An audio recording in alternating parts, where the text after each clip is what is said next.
الحمد لله وحده والصلاة والسلام على رسول الله أما بعد فقال النبي صلى الله عليه وسلم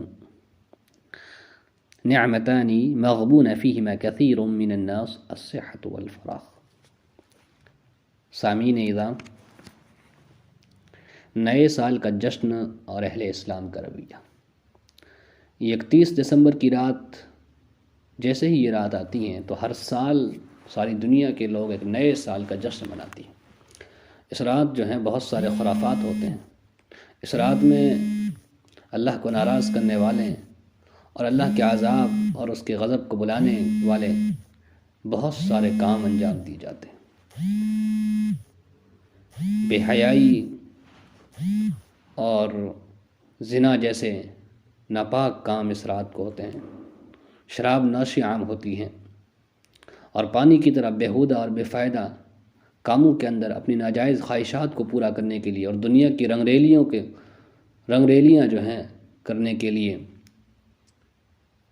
اپنے مال اور اپنے دولت کو بے تحاشا بہاتے ہیں.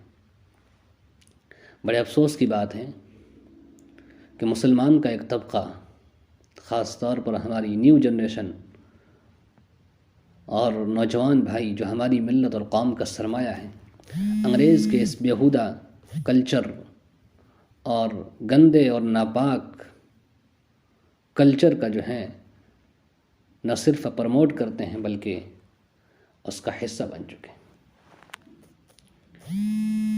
یہ کہیے یا تو یہ اسلام کی دوری ہے یا پھر یہ ان کے والدین کی ناقص تربیت کا نتیجہ ہے.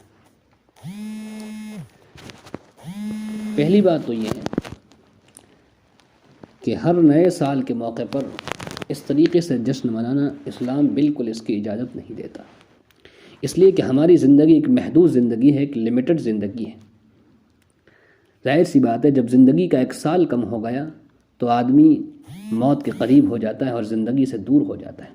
تو ایسے موقع پر چاہیے کہ اسلام کی جو تعلیمات ہیں، حدیث نبوی کی جو تعلیم ہے، کہ آدمی کو چاہیے کہ جب موت کے قریب ہو رہا ہے تو موت کے بعد کن کن حالات سے اسے گزرنا پڑے گا، کن کن سنگینیوں سے گزرنا پڑے گا. اس لیے اس موت اور موت کے بعد آنے والے حالات کے لیے مستقلاً اپنے آپ کو تیار رکھیں اور تیاری کریں. اسی کو کہتے ہیں فکر آخرت. اور آپ صلی اللہ علیہ وسلم نے اس آدمی کو کہ جو موت کی تیاری کرتا ہے، آخرت کی تیاری کرتا ہے، نیک اعمال میں لگا رہتا ہے، آپ علیہ الصلوۃ والسلام نے اس کو عقل مند اور ہوشیار کہا ہے. ظاہر سی بات ہے، جب اللہ تعالیٰ کسی آدمی کو کوئی نعمت دیتے ہیں، کوئی انعام دیتے ہیں، جب اس کے پاس سے وہ نعمت اور انعام نکل جاتا ہے، فوت ہو جاتا ہے، تو آدمی جشن اور خوشی کے بجائے افسوس کرتا ہے. ہمارا حال بھی یہی ہونا چاہیے. اسلام ہمیں یہ سبق دیتا ہے کہ یہ زندگی جس طریقے سے یہ سالوں کا آنا جانا، وقتوں کا جو ہے الٹ پھیر، ظاہر سی بات ہے کہ وقت آئے گا کہ ہم بھی دنیا سے چلے جائیں گے. حضرت عبداللہ مسعود رضی اللہ تعالیٰ عنہ فرماتے ہیں کہ مجھے کسی چیز پر اتنی ندامت اور شرمندگی نہیں ہوئی جتنا کہ مجھ پر کوئی ایسا دن طلوع ہوا اور غروب ہو گیا اس حالت میں کہ میں نے اس دن اپنے نیک اعمال میں اضافہ نہیں کیا.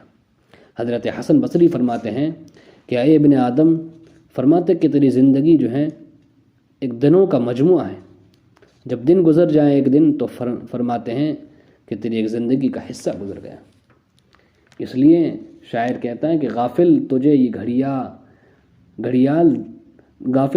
گھڑیال یہ دیتا ہے منادی، گردوں نے گھڑی عمر کی ایک اور گھٹا دی.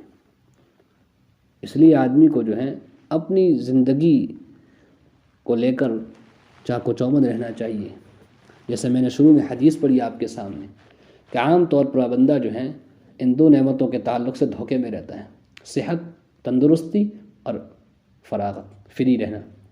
آدمی تندرست ہے، آدمی سمجھتا ہے کہ میں ہمیشہ تندرست رہوں گا، آج نہیں تو کل کر لوں گا. نتیجہ یہ ہوتا ہے کہ بعض مرتبہ آدمی صبح تک تو ٹھیک ہوتا ہے، شام تک مہلک بیماری کے منہ میں چلا جاتا ہے. ناقابل یقین بیماریوں کا جو ہے آدمی سوار ہو جاتا ہے. اس لیے ایک دھوکہ ہوتا ہے اور آدمی جو ہے صحت کی جو ہے یہ تمنا کرتا ہے میری تندرستی ہمیشہ رہے گی اور نتیجہ یہ ہوتا ہے کہ تندرستی سے ہاتھ دھو بیٹھتا ہے اور تب اس کی جو ہے صرف اس کے جو تمنا ہے، جو خواب اور صرف ارمان رہ جاتے ہیں اور عمل کچھ بھی نہیں ہوتا۔ اس طریقے سے فرمایا مشغولی کہ فراغت آدمی فری رہتا ہے تو ہر وقت آدمی جو ہے فری نہیں رہتا، آدمی دھوکے میں پڑے رہتا ہے کہ میں آج فری ہوں تو ہمیشہ رہوں گا۔ بعض مرتبہ آدمی اتنا بیزی اور مشغول ہو جاتا ہے پھر آدمی کو موقع ملنا مشکل ہوتا ہے۔ اس لیے آدمی کو چاہیے کہ جو زندگی دی اللہ تعالیٰ نے، جو وقت دیا اللہ تعالیٰ نے، اس کی قدر دانی یہ ہے کہ آدمی اس کو اللہ کی اطاعت میں لگائیں اور اللہ کی نافرمانیوں سے اپنے آپ کو بچائیں۔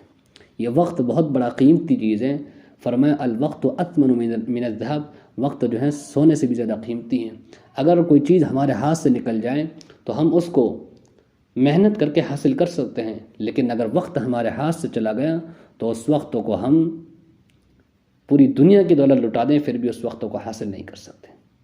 اس لیے اسلام کی تعلیم ہے کہ من حسن اسلام المرء ترکہ ما لا یعنی، فرمایا کہ آدمی کے حسن اسلام میں سے یہ ہے کہ لا یعنی چیزوں کو چھوڑ دیں۔ اس لیے مختلف مذاہب کے جو مختلف طریقے ہیں خوشیوں کے، الگ الگ جو دن مناتے ہیں، ویلنٹائن، فادر ڈے، پتہ نہیں کیا کیا ہیں، ہمیں چاہیے کہ حدیث پاک کی جو تعلیم من تشبہ بقوم فہو منہم، کہ جو آدمی کسی قوم کے ساتھ افعال میں، باتوں میں، رہن سہنے میں، معاملات میں، اخلاق میں مشابہت اختیار کرے گا، ان جیسا بننے کی کوشش کرے گا، کل قیامت کے دن ان کا حشر بھی اس کے ساتھ ہوگا۔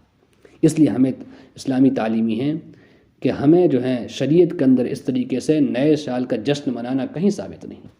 ہمیں چاہیے کہ اسلامی کیلنڈر کو ہم پروموٹ کریں۔